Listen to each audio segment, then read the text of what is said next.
After humanity's triumph over the rift storm, the galaxy was no longer the fractured collection of civilizations it once had been. The Galactic Unity Project, spearheaded by Earth, had grown into something unprecedented, a coalition not just for defense, but for discovery, innovation, and shared progress. For the first time in eons, species that had once been isolated and distrustful of one another found themselves working side by side. The beacon of Sol had sparked a new age, one not of domination or conquest, but of collaboration. The Riftward Initiative. Despite the galaxy's advances, the rift storm remained a lurking threat. Though it had been diverted, it continued to roam the outer reaches of space, consuming stars and systems in its wake. Humanity, never content to wait for the worst to arrive, proposed the Riftward Initiative, a daring plan to confront the rift storm directly. The initiative wasn't just about containing the rift storm, it was about understanding it. What was its origin? Was it a natural phenomenon, or something created by forces beyond even the Concord's comprehension? To answer these questions, humanity and their allies designed a new class of starship, the Luminary Fleet. These ships, equipped with the most advanced technology in the galaxy, were capable of venturing into the rift storm itself. At their core was a system derived from the original beacon, an energy source so powerful it could temporarily stabilize the storm's chaotic edges, allowing for exploration and data collection. The flagship of the fleet was named Eos, the goddess of the dawn in human mythology. Its mission was clear: to bring light to the darkest reaches of the galaxy. The first Rift expedition. When the Eos launched, it carried a crew of thousands, scientists, engineers, diplomats, and dreamers from dozens of species. Humanity was at the forefront, but the expedition was a true galactic effort. As the Eos approached the rift storm, its crew marveled at its sheer scale. The storm was a churning vortex of shadow and light, a rippling wound in the fabric of reality. It was terrifying, but it was also beautiful, a reminder of the universe's power and mystery. For weeks, the Eos skirted the storm's edges, deploying probes and collecting data. What they discovered defied all expectations. The rift storm wasn't merely consuming energy, it was transforming it, breaking it down into something unrecognizable. The readings suggested the storm was less a destructive force and more a process, a mechanism of renewal on a scale no civilization had ever conceived. The discovery sparked a heated debate among the crew. Was the rift storm truly a threat? Or was it a necessary part of the universe's life cycle? Could it be reasoned with? Or was it beyond understanding? The answers weren't clear, but one thing was certain: the galaxy could no longer afford to fear the unknown. A turning point. The data from the Eos changed everything. For centuries, civilizations across the galaxy had viewed the universe as a series of threats to be avoided or defeated, but humanity's willingness to face the rift storm, to seek understanding rather than destruction, offered a new perspective. On Earth, this shift in thinking was mirrored in every aspect of society. Education emphasized curiosity and collaboration. Art celebrated the beauty of the unknown. Even the darkest parts of history were reframed as opportunities for growth and resilience. Humanity's legacy was no longer defined by what they had endured, but by what they had inspired. The Beacon Accord. A century after the beacon first saved Earth, representatives from every major civilization gathered in orbit around Sol to commemorate the anniversary. The event was more than a celebration, it was the signing of the Beacon Accord, a declaration of unity and shared purpose. The Accord outlined a vision for the galaxy, one in which all species work together to explore, protect, and cherish the cosmos. It established new protocols for responding to galactic threats, ensuring that no world would ever face a crisis like the rift storm alone again. As the leaders of the galaxy signed the Accord, they looked toward Earth with gratitude and admiration. The planet that had once been dismissed as insignificant was now a symbol of everything the galaxy could achieve when it stood together. The light beyond the stars. The Beacon of Sol remained more than a historical event, it became a philosophy, a way of thinking, the idea that even in the face of overwhelming odds, there is always a way forward, that unity, creativity, and hope can overcome even the greatest darkness. Centuries later, humanity's influence continued to spread. Their ships roamed the farthest corners of the galaxy. Their scientists worked alongside alien counterparts to unravel the mysteries of existence, and their stories inspired generations of dreamers on countless worlds. The galaxy was no longer defined by fear, but by possibility. And in the heart of it all, Sol still burned bright, a beacon not just for Earth, but for all who looked to the stars and dared to believe in something greater.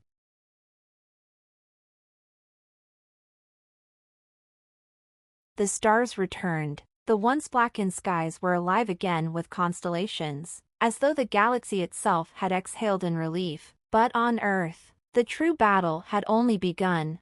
The beacon had saved the planet, but it left humanity with little to rebuild. Resources were depleted, energy reserves were drained, and entire cities lay abandoned after their factories had been stripped to create the great device. But humanity had something far more valuable than materials. They had their spirit.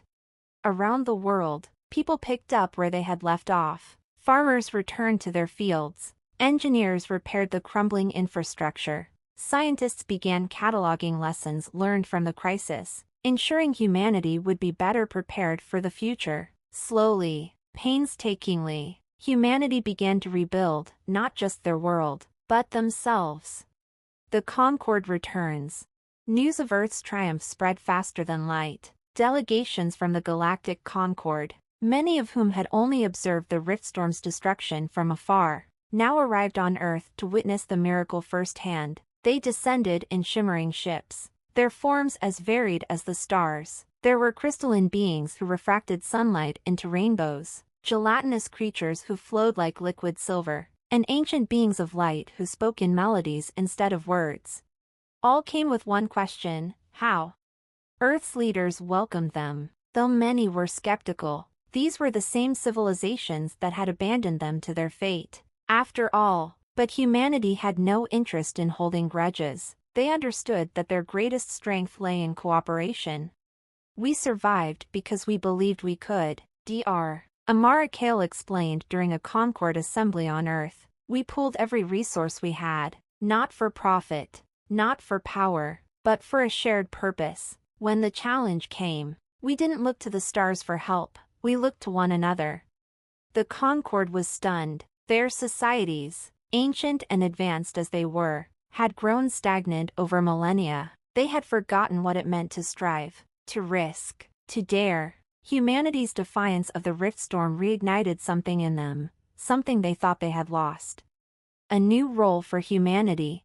What began as curiosity quickly turned into collaboration. Concorde civilizations shared their technology with Earth, new forms of energy, sustainable methods of farming, and starship designs that would one day carry humanity beyond their solar system.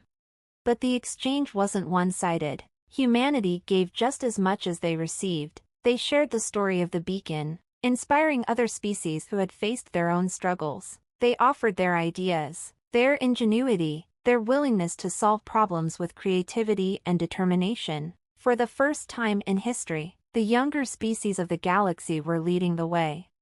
One day, an envoy from the Lumari, a telepathic race that had once been crippled by despair in the face of the Riftstorm, approached Earth with a gift. It was a small orb, glowing faintly with bioluminescent light.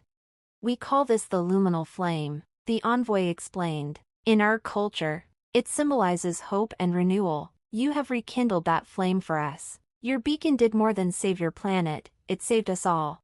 The Galactic Unity Project.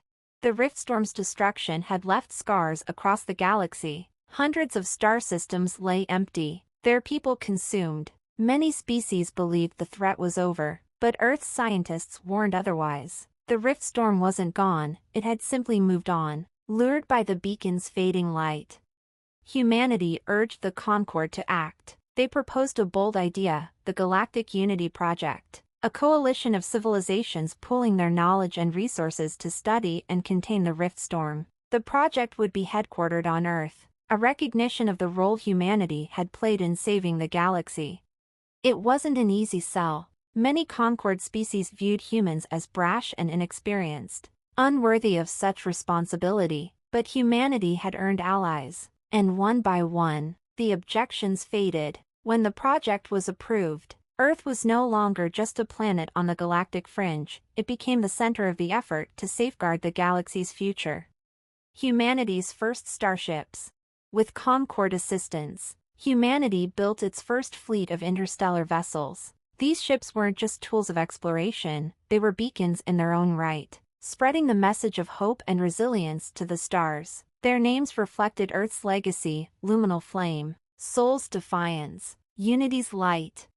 The first human ship to leave the solar system carried not just scientists and diplomats, but the story of the beacon itself. Everywhere they went, they were greeted not with skepticism, but with respect. For the first time, humanity was not the outsider looking in, they were part of something greater.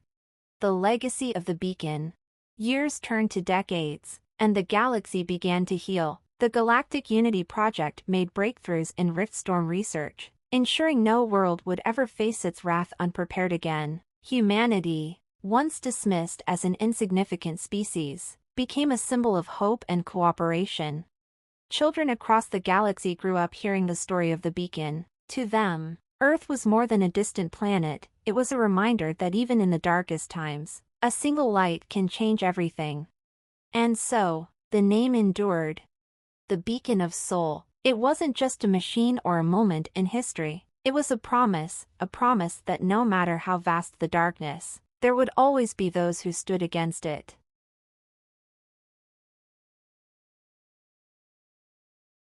Humanity off long ago. The elders of the Galactic Concorde, a union of civilizations as old as the stars, dismissed the species as fleeting, a young race, confined to a single planet, and lacking the technology to step beyond their solar system. Not worth the resources, they said. Let them burn bright and fade as others have.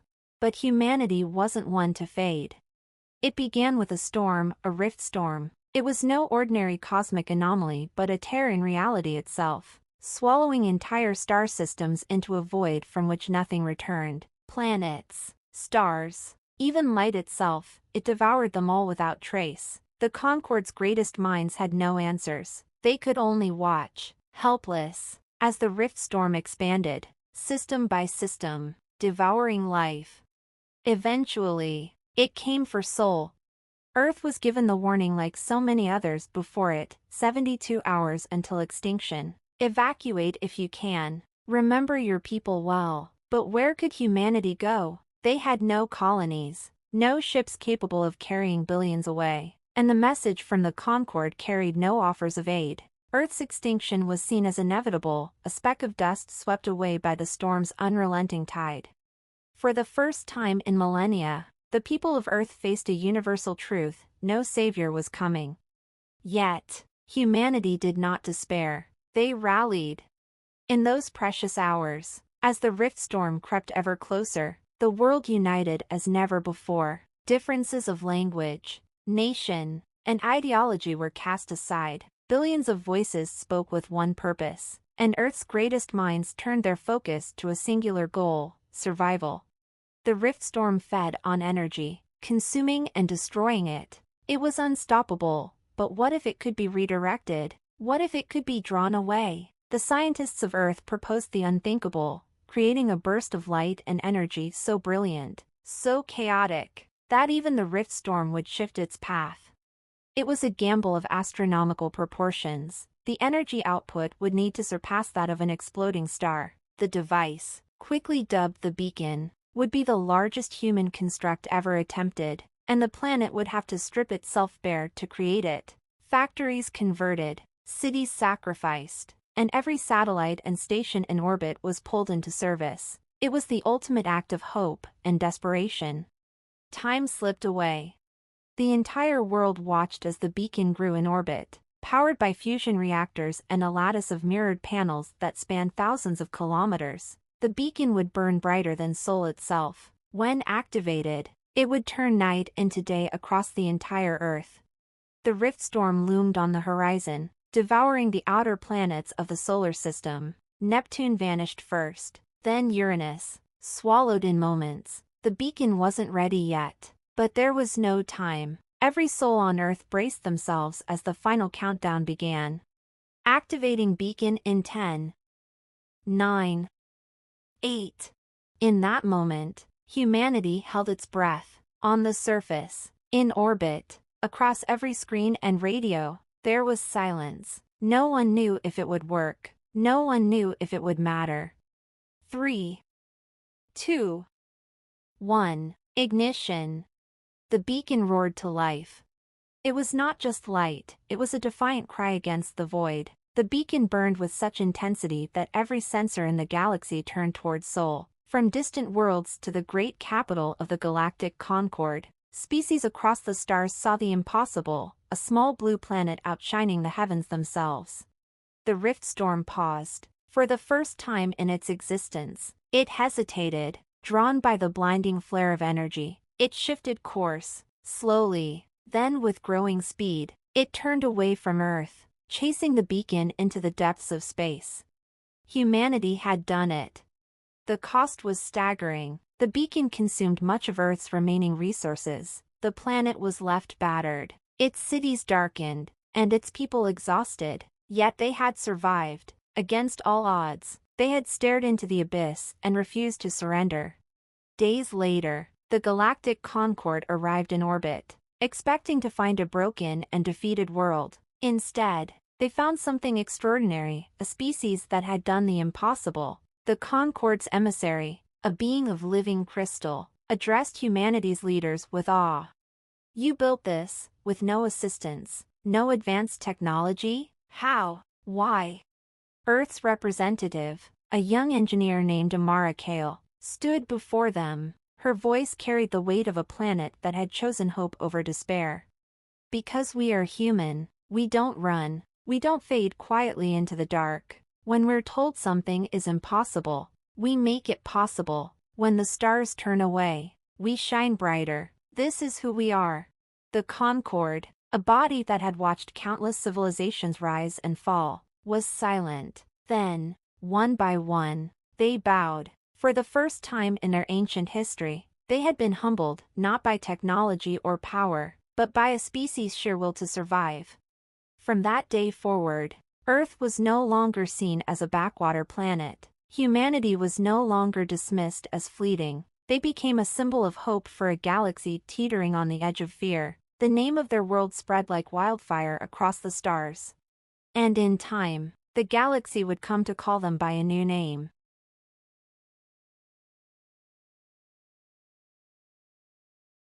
The star Sol burned brightly, a lone ember in an ocean of ancient civilizations. To the rest of the galaxy, humanity was a mere curiosity, a fledgling species with no interstellar colonies, no remarkable technology, and no claim to fame except their stubborn insistence on survival. That changed when the rift storm arrived. The rift storm was a cosmic event, a tear in spacetime that erupted without warning, consuming entire star systems. Even the most advanced civilizations, some millions of years old, had no means to combat its relentless advance. Where it passed, it left nothing but silence, no debris, no remnants, just the cold void of annihilation. When the first warning came, humanity was given no choice. Earth received a transmission from the Galactic Concord, a coalition of advanced species tasked with preserving life in the galaxy. The message was blunt: prepare to evacuate. Your world will be consumed in 72 hours. But there was nowhere to run, no colony ships, no terraformed havens. Humanity was trapped on its cradle world, staring at the inevitability of extinction. The Concord offered no solutions, only condolences. "We will remember you," they said. "You fought well for a primitive species." But humanity wasn't ready to be remembered. They were ready to fight. Across Earth, humanity's greatest minds convened: scientists, engineers, artists, and dreamers, people who had once worked on problems of climate change, space exploration, and medicine now turned their collective brilliance toward a single goal: stopping the rift storm. For 48 hours, the planet became a frenzy of activity. Factories repurposed, satellites retasked, and algorithms rewritten. The rift storm devoured light and energy, Feeding on the very fabric of reality, humanity couldn't destroy it, but they could redirect it. They theorized that if they created a massive burst of energy, something brighter and more chaotic than the rift storm itself, it might be enough to lure it away from Earth. The plan was called the Beacon Initiative. It was madness, a desperate gamble with no guarantee of success, but humanity had no choice.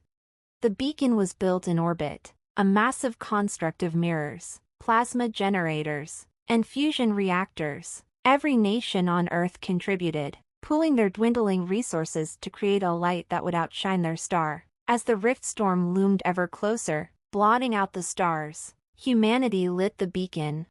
For a brief moment, the entire galaxy turned its eyes to Sol. The beacon burned brighter than anything the galaxy had ever seen. A defiant roar in the face of oblivion, the rift storm paused, as if confused by the sudden flare of energy, and then, like a predator chasing a new prey, it changed course.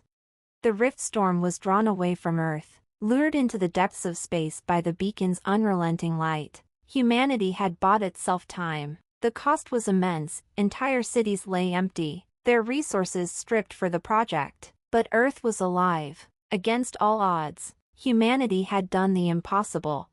When the Galactic Concord arrived days later to survey the aftermath, they found a world battered but unbroken. The representatives, beings of immense intelligence and age, were silent as they reviewed the data. One of them, a crystalline entity named Tvan, addressed Earth's leaders. "You survived. This has never happened before. We underestimated you."